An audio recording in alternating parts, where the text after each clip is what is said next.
বাপ রে বাপ, কি গরম পড়েছে রে, একদম মাথার ঘাম পায়ে এসে পড়ছে। মাথার ঘাম পায়ে পড়বে না তো তাহলে কি তোর পায়ের ঘাম মাথায় যাবে? দেখ হাবলু, আমি তোকে কিছু বলিনি, তুই নিজের চরকায় তেল দে, অয়েল ইওর ওন মেশিন।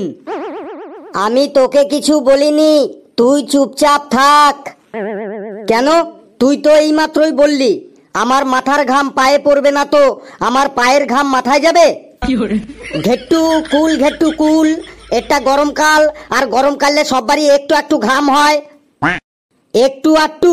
এই দেখ, এই দেখ, ঘামে আমার ভেতরের স্যান্ডু গেঞ্জি আর আন্ডারওয়্যার পুরো ভিজে গেছে। ঘেট্টু রে ভাই আমার, অত উত্তেজিত হোস না, গরমে ঘাম হওয়া ভালো তো। কেন ফেলু ভাই, গরমকালে ঘাম হওয়া ভালো কেন শুনি? গরমকালে গায়ে ঘাম হওয়া ভালো কেন শোন তাহলে। এই ধর, তোদের পাড়ার টিঙ্কু কাকিমা তোকে একটা পেয়ারা খেতে দিল, কিন্তু তোর কাছে কোনো লবণ নেই। তুই তখন ওই পেয়ারাটাকে তোর ঘামের জায়গায় একটু ভালো করে ঘষে নে, দেখ পেয়ারাটা দারুণ নোনতা নোনতা লাগবে আর টেস্টি টেস্টি লাগবে। তারপরে ধর, তুই তোর পাশের বাড়ির গেন্ডুদার গাছের থেকে কাঁচা আম চুরি করে এনেছিস আম মাখা খাবি বলে, কিন্তু তোর কাছে কোনো লবণ নেই। তুই তখন তোর ওই বগলের থেকে কিছুটা ঘাম কেচে বার করে ওই ঘাম দিয়ে আম মাখাটা করে খা, দেখ আম মাখাটা কেমন টেস্টি টেস্টি লাগে।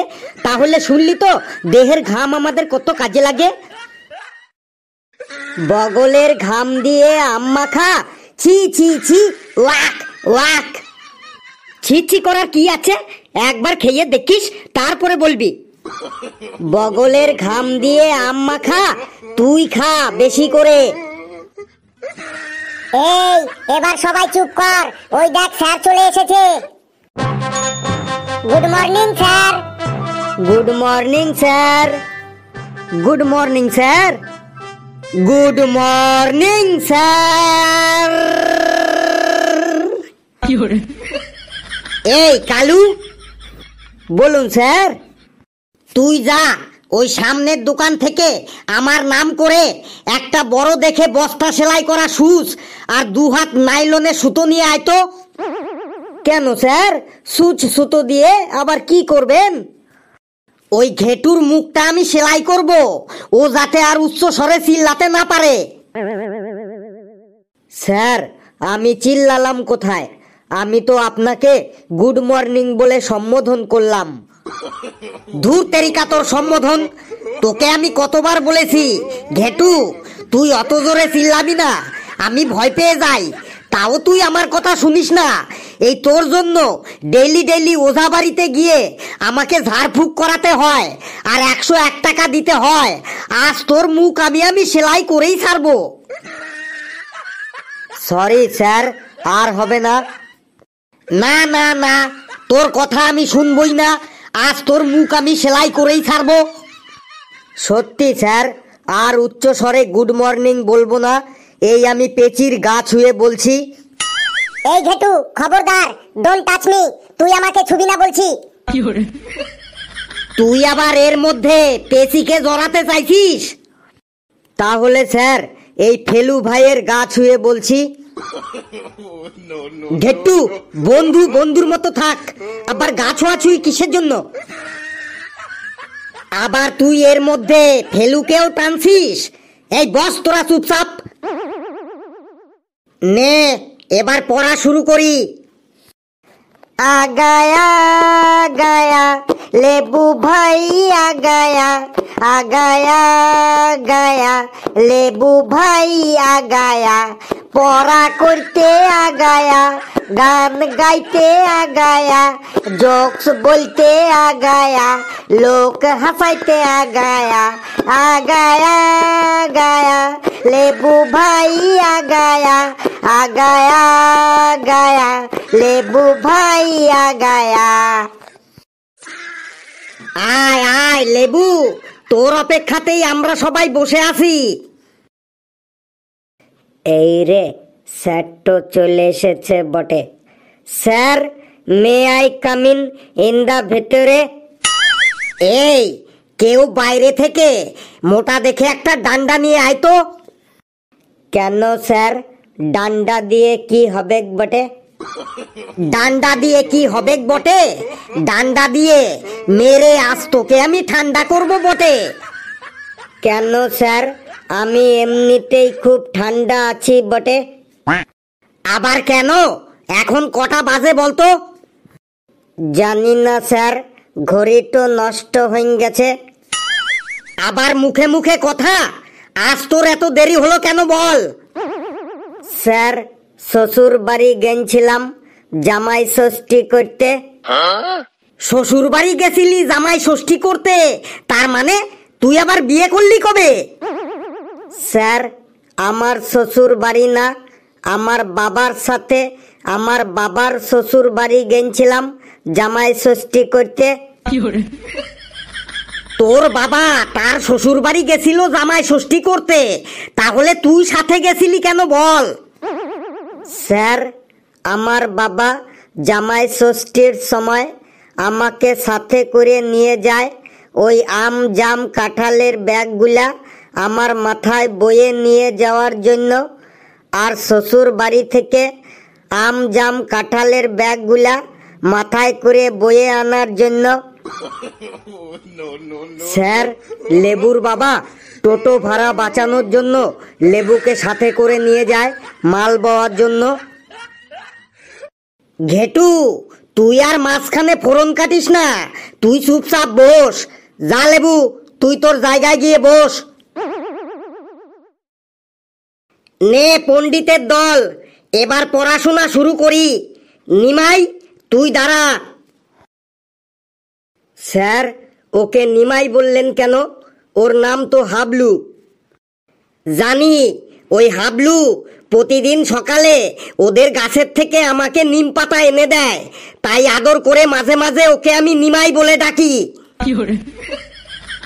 হাবলু প্রতিদিন স্যারকে নিম পাতা এনে দেয় বলে হাবলুকে আদর করে স্যার নিমাই বলে ডাকে। স্যার, একটা কথা বলবো। বল ঘেটু, কি বলবি বল। স্যার, আমাদের গাছে ভালো জাম হয়েছে, কাল সকালে আপনাকে জাম দিয়ে আসবো। স্যার, আমাদের গাছটাতেও বড় বড় জাম হয়েছে, আমিও ডেইলি সকালে আপনাকে জাম দিয়ে আসবো। ঠিক আছে, তোরা আমাকে জাম দিতে পারিস, কিন্তু তাতে তোদের কোনো লাভ নেই, কারণ আমার কোনো মেয়ে নেই যে প্রতিদিন জাম দিবি বলে তোদের আমি জামাই বলে ডাকবো। নে হাবলু ওরফে নিমাই, তুই গাছপালার উপকারিতা সম্পর্কে একটা রচনা বল। স্যার, আমি বলবো গাছপালার উপকারিতা সম্পর্কে রচনা? তোকে যখন ধরবো তখন তুই বলবি। নে হাবলু, শুরু কর গাছপালার উপকারিতা সম্পর্কে রচনা। স্যার, গাছপালা আমাদের অক্সিজেন দেয়, সেই অক্সিজেন নিয়ে আমরা বেঁচে থাকি। গাছপালা থেকে আমরা খাবার পাই। গাছপালা আমাদের পরিবেশের ভারসাম্য বজায় রাখে। তারপরে গাছপালা। বেশ বেশ হাবলু, তুই বস। স্যার, পুরোটা বলি? তোকে আর পুরোটা বলতে হবে না, আমি একটুকুতেই বুঝে গেছি তুই very very good boy. Sir, এবার আমাকে ধরুন। তোর এত তারা কিসের ফেলু? তোর যখন লাইনে আসবে তখন তোকে ধরবো। পেশি, তুই দাঁড়া। স্যার, ফেলু ভাই যখন এত করে বলছে তখন ফেলু ভাইকেই আগে ধরে নিন। হ্যাঁ স্যার, আমাকে আগে ধরুন, না হলে আমি সব ভুলে যাব। এ তো আবার সেই উল্টো পাল্টা বলে আমার মাথাটাকে নষ্ট করবে। নে ফেলু, তোর যখন এতই তারা তখন তোকেই ধরি। নে তুই দাঁড়া, আর পেশি তুই বস। বললুন স্যার, কি বলতে হবে? তুই মাছ খাওয়ার উপকারিতা সম্পর্কে যা জানিস বল, কিন্তু মনে রাখিস আননেসেসারি কোনো উল্টো পাল্টা কথা বলবি না কিন্তু। স্যার, মাছ খাওয়ার উপকারিতা সম্পর্কে রচনা বলছি স্যার। স্যার মাছ হইল আমাদের খাদ্য তালিকার একটি অপরিহার্য উপাদান। মাছে অনেক পুষ্টি আর প্রোটিন থাকে। আমরা সবাই মাছ খাই, কিন্তু মাছের কাঁটাগুলো খাই না। ওই কাঁটাগুলো সবাই বিড়ালকে দিয়ে দিই। বিড়াল মাছের কাঁটা খেতে খুবই ভালোবাসে। এই বিড়ালের তুলতুলে মার্কা 4টি পা আছে, পেয়ারা পাতার মতো 2টো কান আছে, বোতল পরিষ্কার করা ব্রাশের মতো একটা লেজ আছে, হলুদ রঙের গুলির মতো 2টো চোখ আছে, করাতের মতো ধারালো 30টা দাঁত আছে, 4টে পায়ের প্রতিটা আঙুলে মাছ ধরা বড়শির মতো বাঁকা পড়া নখ আছে, মুখে চিংড়ি মাছের মতো সরু সরু গোপ আছে। বিড়ালের পুরো বডি কার্পাসতুলোর মতো লোমে ভর্তি থাকে। বিড়াল নানা প্রজাতির হয়, যেমন মিনি বিড়াল, হুল্লো বিড়াল, মেছো বিড়াল, বন্য বিড়াল। 2টো বিড়ালে যখন মারামারি করে তখন এইভাবে চিল্লাচিল্লি করে, ম্যাও ম্যাও ম্যাও আউ ম্যাও ম্যাও ম্যাও আউ। স্যার কেমন লাগলো মাছ খাওয়ার উপকারিতাগুলো? তোকে আমি বললাম মাছ খাওয়ার উপকারিতা সম্পর্কে বলতে, আর তুই বিড়ালের সম্পর্কে বলে দিলি। স্যার বিড়ালে তো মাছের কাঁটাই খায়। আজ মনে হয় ফেলু ভাইকে বিড়ালে ধরেছে। এ আজ সব কিছু বিড়াল দিয়েই চালাইবে বটে। ফেলু, তুই এবার আম নিয়ে একটা রচনা বলতো। আম নিয়ে। স্যার আম নিয়ে রচনা বলছি স্যার। স্যার আম হইল একটা রসালো আর সুস্বাদু ফল। আমার মাম্মা এই গরমকালে আমের ব্যবসা করে। মাম্মা বাগান থেকে আম পেড়ে এনে ঘরের মধ্যে ঝুড়িতে করে রাখে, আর ওই আমগুলো রাতে ইঁদুরে খেয়ে নেয়। তাই ওই ইঁদুরগুলো মারার জন্য মাম্মা বাড়িতে 4টি বিড়াল পোষে। আর এই বিড়ালে তুলতুলে মার্কা 4টি পা আছে, পেয়ারা পাতার মতো 2টো কান আছে, বোতল পরিষ্কার করা ব্রাশের মতো একটা লেজ আছে, হলুদ রঙের গুলির মতো 2টো চোখ আছে, করাতের মতো ধারালো 30টা দাঁত আছে, 4টে পায়ের প্রতিটা আঙুলে মাছ ধরা বড়শির মতো বাঁকা পড়া নখ আছে, মুখে চিংড়ি মাছের মতো সরু সরু গোপ আছে। বিড়ালের পুরো বডি কার্পাসতুলোর মতো লোমে ভর্তি থাকে। বিড়াল নানা প্রজাতির হয়, যেমন মিনি বিড়াল, হুল্লো বিড়াল, মেছো বিড়াল, বন্য বিড়াল। 2টো বিড়ালে যখন মারামারি করে তখন এইভাবে চিল্লাচিল্লি করে, ম্যাও ম্যাও ম্যাও ম্যাও ম্যাও ম্যাও ম্যাও। স্যার কেমন লাগলো আম নিয়ে রচনাটা? তোকে আমি আম সম্পর্কে বলতে বললাম, তুই আবার বিড়ালের সম্পর্কে বলে দিলি। স্যার ইঁদুরে আম খেয়ে ফেললে মাম্মা কি করবে তাহলে? আপনি বলুন। ইঁদুর মারার জন্য বিড়াল পোষা ছাড়া তো আর কোনো উপায় নেই স্যার। বললাম না ফেলু ভাইকে আজ বিড়ালে ধরেছে বটে। ও আজ সব কিছু বিড়াল দিয়েই চালাইবে বটে। ওকে এবার আমি এমন একটা জিনিস নিয়ে রচনা বলতে বলবো, দেখি ও এর মধ্যে বিড়াল আনে কি করে। ফেলু, বলুন স্যার। তুই এবার বরযাত্রী নিয়ে একটা রচনা বলতো। দেখিস এই বরযাত্রীর মধ্যে আবার যেন বিড়াল না ঢুকে পড়ে। স্যার বরযাত্রী নিয়ে রচনা বলছি স্যার। স্যার বিয়ে করার সময় বরের সাথে যারা যায় তাদেরকেই বরযাত্রী বলে। গত বছর আমার ছোট্ট কাকার বিয়েতে আমরা সবাই ভলভো বাসে করে নাচতে নাচতে বরযাত্রী যাচ্ছিলাম। হঠাৎ করে বাসটা এমনভাবে ব্রেক মারলো যে আমরা বাসের মধ্যে সবাই সবার গায়ে লুটুপুটি করে ছিটকে পড়লাম। সবাই রেগে গিয়ে তখন ড্রাইভারকে বললাম, এত জোরে ব্রেক মারলেন কেন? ড্রাইভার তখন বলল, রাস্তা দিয়ে কালো রঙের একটা বিড়াল পার হয়ে গেল, আর এই বিড়ালে তুলতুলে মার্কা 4টি পা আছে, পেয়ারা পাতার মতো 2টো কান আছে, বোতল পরিষ্কার করা ব্রাশের মতো একটা লেজ আছে, হলুদ রঙের গুলির মতো 2টো চোখ আছে, করাতের মতো ধারালো 30টা দাঁত আছে, 4টে পায়ে প্রতিটা আঙুলে মাছ ধরা বড়শির মতো বাঁকা পড়া নখ আছে, মুখে চিংড়ি মাছের মতো সরু সরু গোপ আছে। বিড়ালের পুরো বডি কার্পাসতুলোর মতো লোমে ভর্তি থাকে। বিড়াল নানা প্রজাতির হয়, যেমন মিনি বিড়াল, হুলু বিড়াল, মেচো বিড়াল, বন্য বিড়াল। 2টো বিড়ালে যখন মারামারি করে তখন এইভাবে চিল্লাচিল্লি করে, ম্যাও ম্যাও ম্যাও ম্যাও ম্যাও ম্যাও ম্যাও ম্যাও ম্যাও ম্যাও। স্যার কেমন লাগলো বরযাত্রী রচনাটা?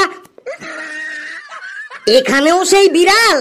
এই তুই থাম থাম, তোকে আমি প্রথমেই বললাম যে বরযাত্রীর মধ্যে যেন বিড়াল না ঢুকে পড়ে, তাও তুই সেই বিড়াল ঢুকিয়েই ছাড়লি। স্যার আমরা তো নাচতে নাচতে ভালোভাবেই বরযাত্রী যাচ্ছিলাম, কিন্তু রাস্তার মধ্যে বিড়াল চলে এলে আমরা কি করব স্যার? আর আপনি তো জানেন বিড়ালে রাস্তা কাটলে সেটা অশুভ লক্ষণ। যা, ঘন্টা পড়ে গেল, না হলে কোনটা শুভ আর কোনটা অশুভ সেটা তোকে আজ আমি দেখিয়ে ছাড়তাম। এই তোরা সবাই বস, আমি যাই।